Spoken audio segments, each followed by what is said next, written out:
à toutes et à tous, je vous présente aujourd'hui la réalisation de l'album que j'ai fait avec la box du mois d'août tout en colle. Alors, vous prenez en premier vos feuilles grises, vous les coupez à la moitié, c'est-à-dire au format A5 à 14,85 cm, puis vous marquez un pli à 1,5 cm d'un bord.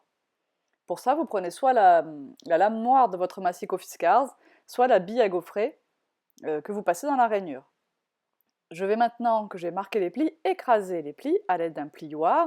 Et vous voyez que mon plioir, je le prends du centre de la feuille vers le haut, puis je reviens au centre et je descends vers le bas. De cette façon, vous avez un pli bien précis qui ne se décale pas.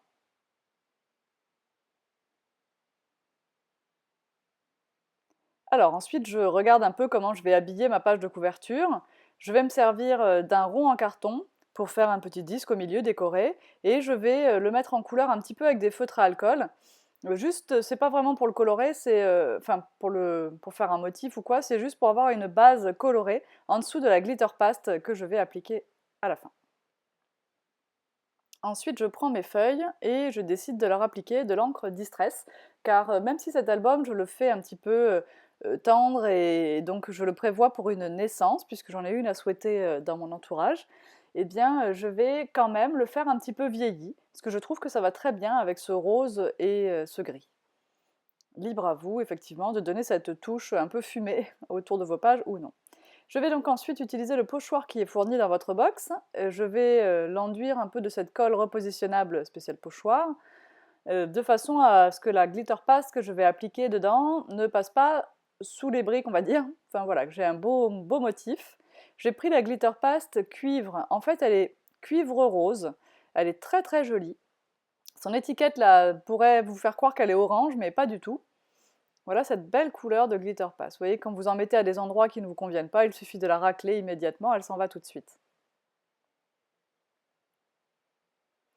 C'est une pâte qui sèche très très vite, la glitter paste. Elle est très intéressante du coup parce que voilà, d'ici 5 minutes, je vais faire autre chose, puis d'ici 5 minutes, elle sera vraiment complètement sèche et je pourrai continuer à travailler sur ma page. Alors les briques, je trouve qu'elles vont bien pour un petit album de naissance parce que on construit sa vie, hein, brique par brique, marche par marche. Vous voyez que je travaille sur mon tapis de travail non adhésif, donc c'est très facile de nettoyer directement dessus. Donc j'enduis mon petit rond en carton de cette même glitter paste à l'aide d'un couteau. Je suis désolée, je ne suis pas trop dans le champ. Donc je dis couteau, mais c'est une spatule en métal, hein, voilà. Je vais mettre tout ça de côté de façon à ce que ça sèche. Alors, je vais réaliser au centre de ma couverture, ici, autour du rond en carton bois, un die. Et ce die, c'est un die de la marque Die & que vous pouvez trouver bien sûr dans la boutique en ligne. J'ai d'abord enduit mon papier blanc de Stick It, de façon à avoir un die autocollant maintenant, enfin une découpe autocollante. Donc j'enlève un petit peu la moitié de la partie qui protège le Stick It. Voilà, donc c'est collant sur une moitié. Je dispose mon die du côté qui n'est pas collant, voilà, et je tire pour enlever le reste. De cette façon, vous avez un collage parfait.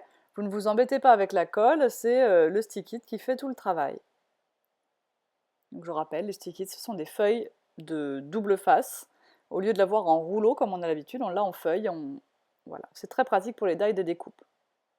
Toujours ma colle à pointe fine pour tout le reste. Toutes les découpes que j'utilise en bois ici, vous les avez dans votre box du mois d'août, hein. Alors, j'ai utilisé par contre, en plus de ma box, beaucoup de papier blanc, hein, peut-être presque 6 pages.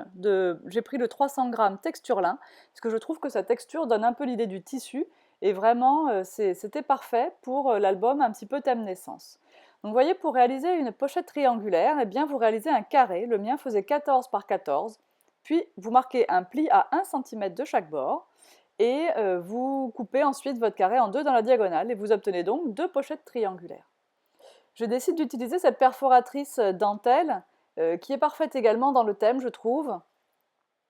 Voilà, ça fait penser un peu à la layette, c'est mignon comme tout. Une fois que vous avez coupé les angles de vos pâtes de collage pour qu'elles ne dépassent pas, bien, il n'y a plus qu'à coller, toujours avec la colle à pointe fine. Et du coup, je décide de ne pas mettre d'encre, de les garder bien blanches, ces pochettes. On est passé à la page numéro 2. J'utilise cette perforatrice qui va me faire une bande de dentelle.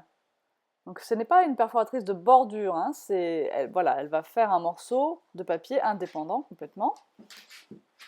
Et pour qu'elle soit encore plus jolie, je décide de coller en dessous, sous les fleurs roses du milieu, sous les fleurs par contre du milieu, un papier rose.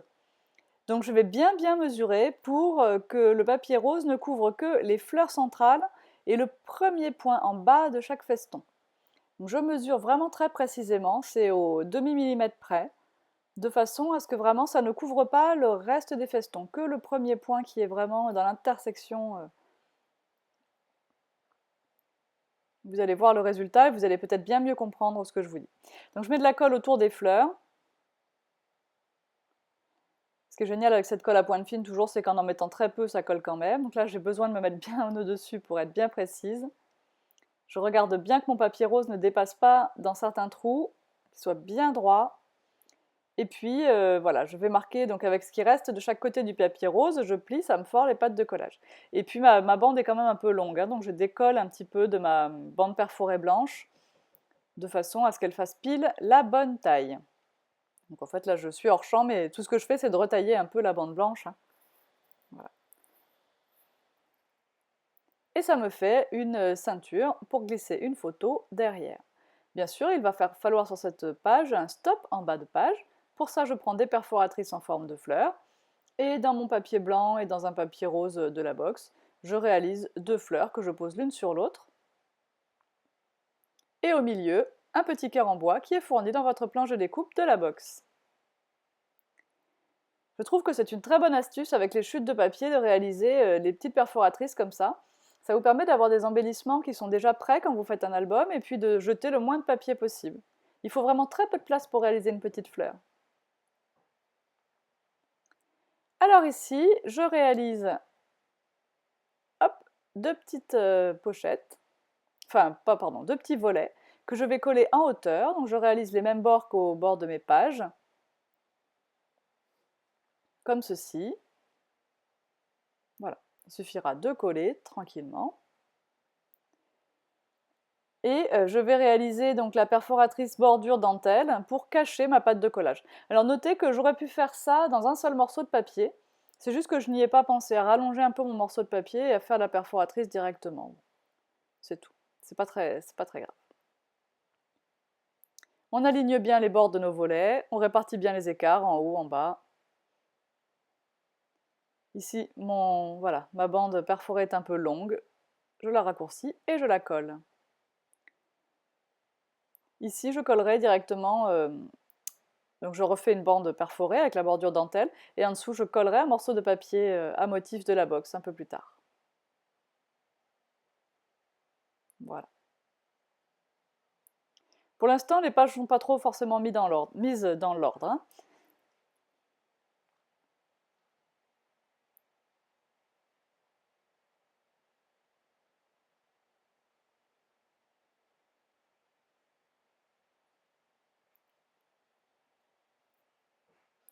Alors ici, nous fabriquons un espèce de mini-album dans le mini-album. Donc j'ai fait une base, dont je me souviens plus des longueurs, mais franchement, il faut faire hein, par rapport à votre feuille de papier, il faut vous entraider, vous gardez, là apparemment j'ai gardé à peu près 1 cm de marge hein, tout autour. Et puis donc je vais réaliser un morceau qui est 1 cm plus long en hauteur, enfin 2 morceaux, 1 cm plus long que ma base en hauteur pour faire le volet haut et le volet bas. Et puis pour faire les 2 volets à droite et à gauche, je prends la même taille que ma base, plus 1 cm en largeur, voilà, de façon à réaliser ce volet. Pardon, pour les volets droit et gauche, il faut réaliser la même dimension plus 1,3 cm et pas 1. Parce que vous allez voir qu'on va faire une petite réserve. Là, j'ai marqué juste un seul pli, et ce pli, je fais bien attention qu'il ne soit pas gêné hein, par la base. Donc quand je prends ma largeur ici, je rajoute 1,3 cm à la largeur du rectangle de base, et je marque un pli à 1 et un pli à 1,3. De cette façon, j'obtiens une réserve dans ma charnière. Je vais bien écraser ces 2 plis. Voilà. Et ça va me laisser un peu de place, parce que quand il y aura les photos, ça aurait pu sinon être un peu boursouflé.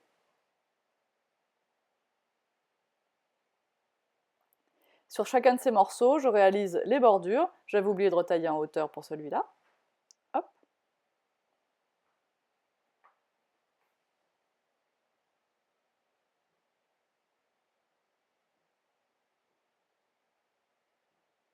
Un peu de colle.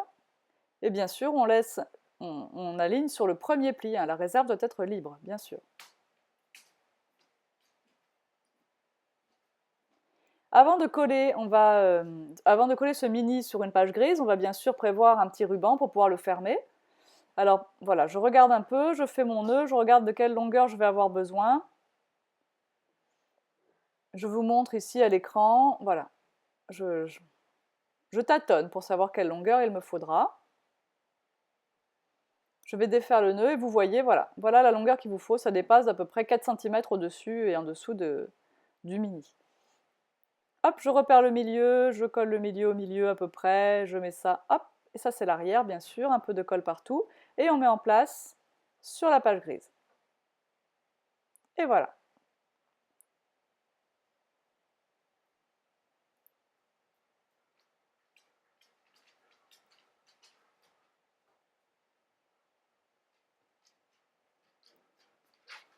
Donc nous avons déjà quelques pages de faites, nous continuons.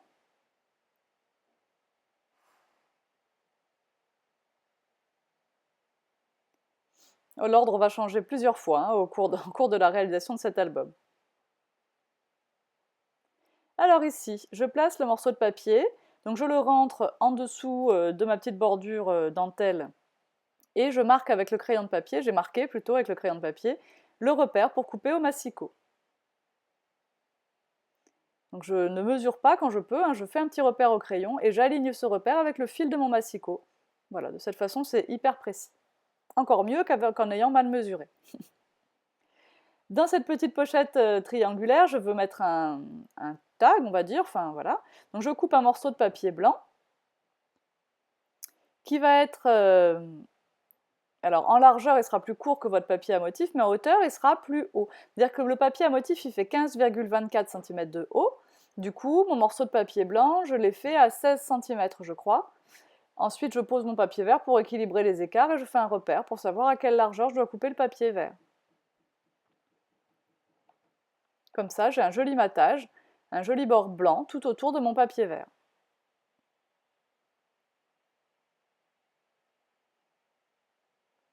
Alors ce papier ici, je vais essayer de l'allonger, de profiter du fait que j'ai mis une ceinture pour économiser un petit centimètre et demi de papier au milieu. Ainsi, mon matage aura l'air plus long. Ça fera comme si j'avais eu une feuille qui faisait plus que 15,2 cm. Donc je fais toujours des repères au crayon de papier et vous voyez, j'aligne mon repère avec le fil du massicot.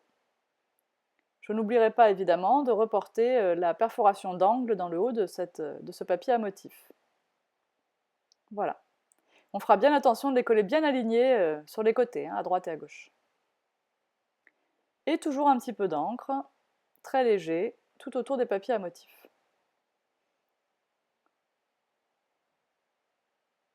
Alors cette souris de colle colle vraiment extrêmement bien, hein, elle me réconcilie franchement avec les colles comme ça, avec les doubles faces en rouleau. Et par contre, vous n'avez pas le droit à l'erreur évidemment, une fois que c'est collé, c'est collé. Là, je vais utiliser les deux coins de ce joli papier. Donc pour ça, je les déchire tout simplement et je vais les replacer dans les coins de ma feuille en collant seulement, évidemment, les côtés extérieurs de façon à ce que ça fasse des encoches pour une photo. Et le côté déchiré avec l'encre marron, alors j'ai pris la Gathered Twigs pendant tout cet album, mais n'importe quelle encre marron ferait bien sûr l'affaire, et peut-être même une encre d'une autre couleur si c'est votre goût. Et ça donne cet effet un peu parchemin sur le papier déchiré, c'est très sympa.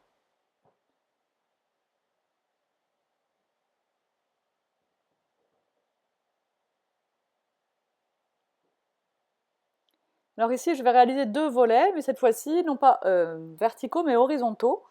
Donc je mesure ma page, j'enlève 1 cm pour qu'il y ait un peu de place entre les deux volets au milieu. Je n'oublie pas sur le côté large de compter 1 cm pour la pâte de collage, que je viens de marquer ici avec ma bille à gaufrer. Donc, je viens de vous mettre en place la lame noire pour vous rappeler que sur les massicots Fiskars, il y a une bille à gaufrer également.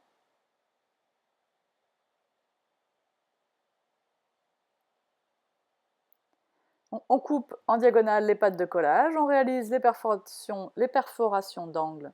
Ne me demandez pas la même perforatrice d'angle que moi parce qu'elle n'est plus commercialisée.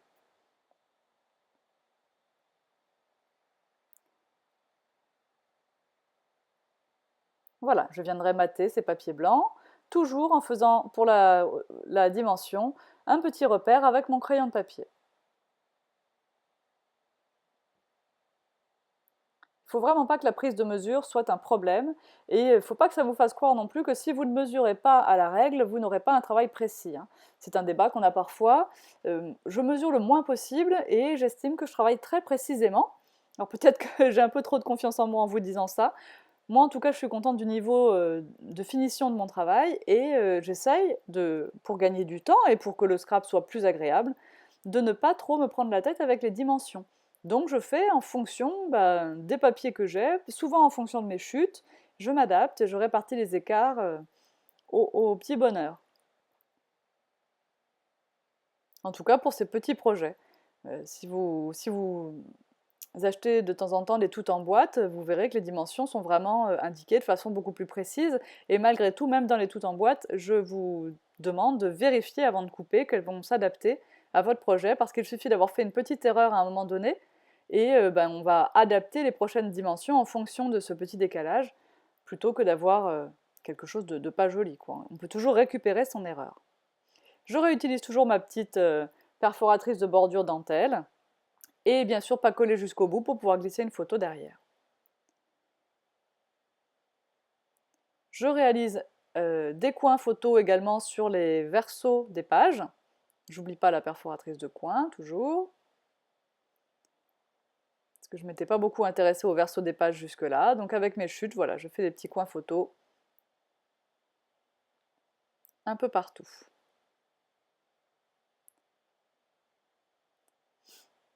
Bien sûr, vous verrez à la fin de cette vidéo toutes les décorations que j'ai installées en plus sur cet album. Beaucoup sont issus des mots, sont les mots en bois de la box placés de différentes manières. Et j'ai beaucoup utilisé également mes die de la marque Die NC, donc une marque française, deux françaises bien sympathiques d'ailleurs, qui dessinent et commercialisent elles-mêmes leurs die. Ils sont très fins et s'adaptent vraiment très bien à ce projet-là. Donc ici, ça sera pas, vous avez l'impression que je suis en train de créer une pochette en bas, mais non, en fait, c'est comme un stop très large. Je vais simplement mettre un filet de colle en bas et non pas sur les deux côtés. Voilà, vous voyez que j'en ai mis seulement un filet en bas. Ça fera un stop. Ça sera plus facile d'insérer quelque chose dedans. Ça, c'est la petite chute de papier avec le bouquet de roses de la box que j'ai fait, de la shaker card que j'ai fait au tout début, dès que la box est sortie. C'est une vidéo que vous pouvez voir, bien entendu.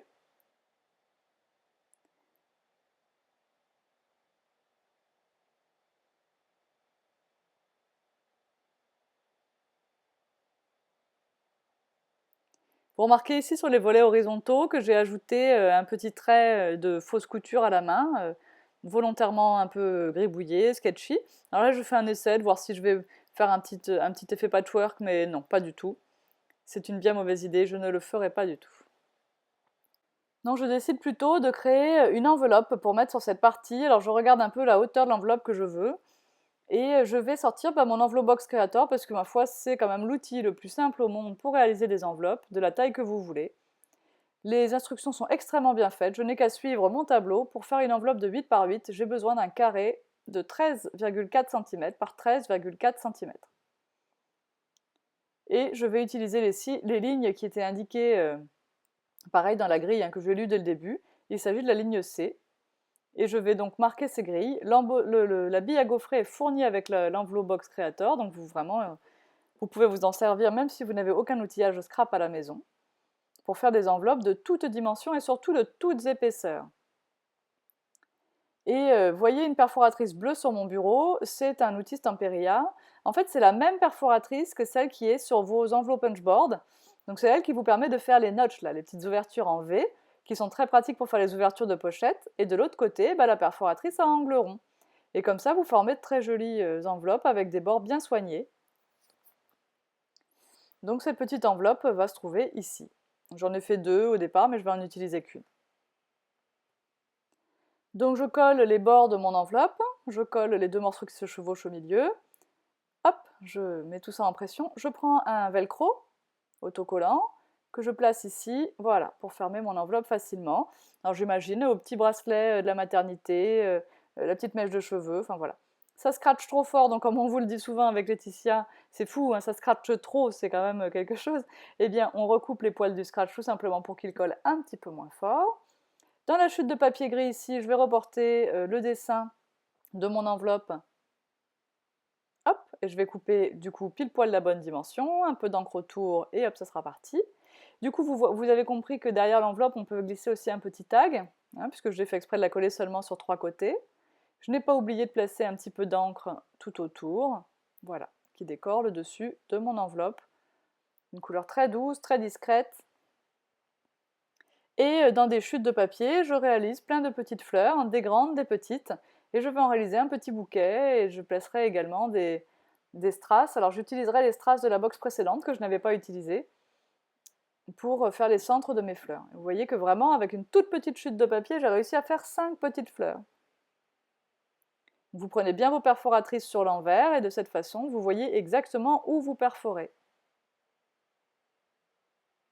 Un petit peu d'encre Distress Rose quand même, parce que certaines fleurs étaient vraiment trop palottes. Et voilà, c'est temps de les coller. Avec la colle à pointe fine, ça va tout seul. Alors je superpose quand même très souvent 2 fleurs l'une sur l'autre. Je colle bien sûr uniquement les centres des fleurs. Voilà. Je regarde si je vais mettre un autre sujet en bois. Là, je m'occupe du petit papillon que vous avez dans votre box. J'enlève l'intérieur de ses ailes et je vais utiliser les deux, un grand, un petit. Et je décide de les mettre un tout petit peu en couleur. Alors je les ponce d'abord. Faites pas ça sur votre tapis non adhérent parce que vous allez le rayer, c'est pas très malin. Donc un tout petit coup de papier de verre de façon à les éclaircir. Et puis un petit coup de feutre à alcool rose dessus, ça va juste les rosir et ils seront parfaits. Je vais bien sûr passer un peu de mon pinceau à paillettes également pour leur donner ce petit effet pailleté. Bon, après tout, c'est de la naissance pour une petite fille. Si j'utilise pas de paillettes, ça va pas aller.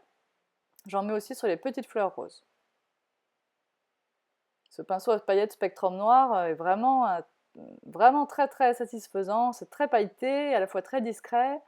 Je dois vous dire que c'est plus pailleté que je ne sais même plus la marque de l'autre là qui était sorti en premier. Je vous le redirai plus d'ailleurs maintenant. Mais le pinceau à paillettes Spectrum Noir là est vraiment parfait.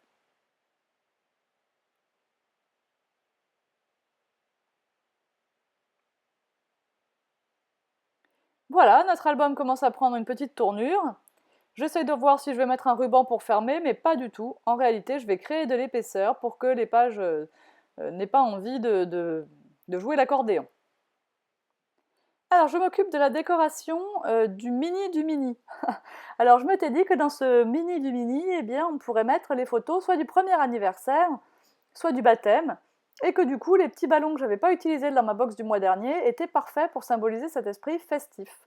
Donc, je décide de coller des petits ballons attachés à une ficelle. J'ai pris de la ficelle blanche et rose. Je la colle à l'arrière des ballons avec un petit bout de scotch double face qui me permet en même temps de coller les ballons. Ça me paraît pas mal.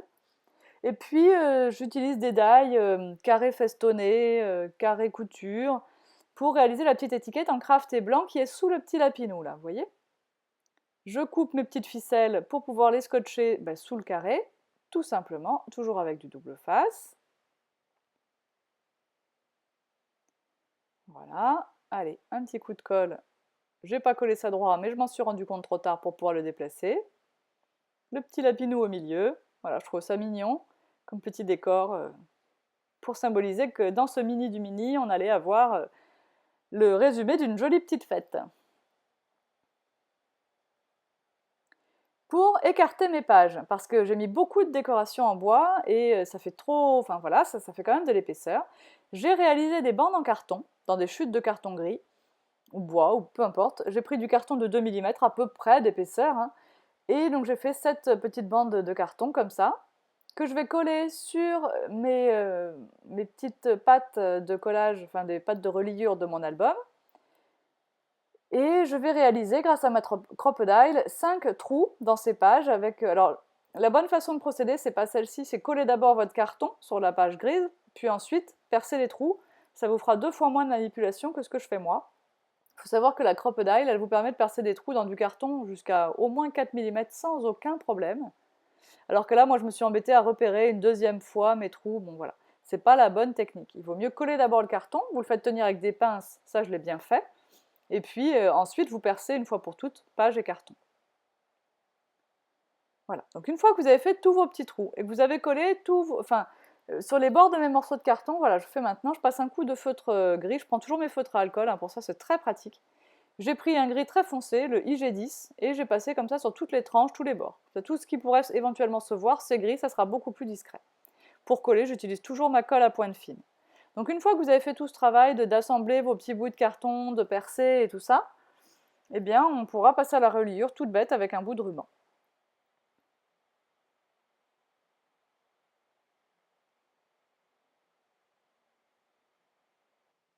Donc voilà donc la bonne façon de procéder, je n'y ai pensé qu'à la fin. Vous voyez que j'ai mis la colle sur ma partie grise.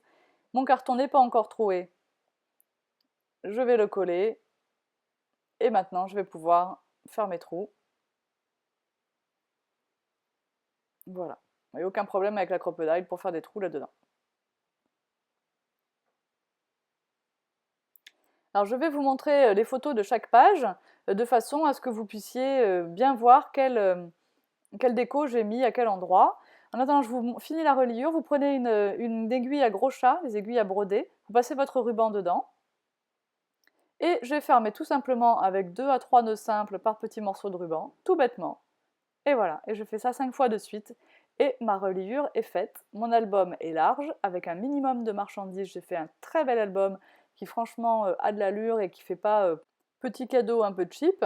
Non, non, il est épais, il y a de la place pour beaucoup, beaucoup de photos, et donc toutes les décos, voilà, je vous montre toutes les photos une par une, et franchement, voilà, j'espère que ça vous plaît. Vous voyez une utilisation donc un peu régulière des die d'INC, je vous l'ai dit 3 fois je crois, donc vous avez compris. Voilà, j'ai utilisé plusieurs planches, de toute façon dans chaque planche, dans chaque lot, il y a plusieurs die qui vont ensemble. Et vraiment, ici j'ai décidé de les faire tous en rose bien sûr, parce que moi c'est une petite fille que je veux souhaiter ici. Mais voilà, la petite flèche bien sûr n'est collée qu'à gauche pour pouvoir glisser la photo derrière le cœur. Les petits die coins ornent vraiment parfaitement les angles. Ici, les 2 plumes, alors là, j'en suis complètement fada de ces plumes, elles sont vraiment très très belles, que vous voyez sur la gauche. Il y en a une complètement ajourée et l'autre non. Le cœur, c'est celui qui est fourni avec la découpe que j'ai mis sur la couverture. Voilà. Vous voyez que j'ai collé également des mots en bois dans le bas des pages. Voilà, j'ai décoré sobrement, mais de façon, je trouve, chic, enfin ça me convient bien. Et j'espère qu'à vous aussi. J'aime bien ce petit trio de boucles là, il existe en petit et en grand, et vraiment c'est sympa comme tout. Des petites fleurs encore ici se cachent sous les volets. Et donc j'ai décoré également l'intérieur du mini dans le mini. Voilà, quand je vais vous ouvrir les volets ici, et vous verrez, j'ai remis des plumes, oui, à gauche également quand même, je les aime tellement que voilà. Toutes les découpes là des die, je les ai tout fait dans des chutes de papier rose, hein, vraiment, j'ai pas utilisé une page pour ça, j'ai ouvert mon classeur de chute et en avant. Hein. Voilà, encore les petites fleurs avec leurs petites perles au milieu. Et cette bordure, cette perforatrice de bordure fait vraiment la différence, je trouve. Alors j'espère que ça vous plaît. Des box du mois d'août, il doit encore y en rester un petit peu. Un petit rappel sur les abonnements. Donc je vous rappelle que si vous vous abonnez au mois d'août, si vous vous abonnez à partir de maintenant, la première box de votre abonnement, eh bien c'est celle du mois de septembre. Donc n'oubliez pas dans ce cas-là d'acheter la box du mois d'août à part. Je dois aussi vous dire que je suis sponsor, enfin nous sommes sponsors, tout en colle ce mois-ci, du concours organisé par Créa Passion chaque mois. Donc nous offrons un abonnement pour 6 mois à nos box du mois. N'hésitez pas à vous connecter sur le site Créa Passion, CREAPA2SIONS, et à répondre aux 3 questions qui vous permettront de valider votre participation. Le tirage au sort aura lieu le 6 septembre. Je vous dis à très bientôt pour d'autres projets. D'ici là, bon scrap, bye bye!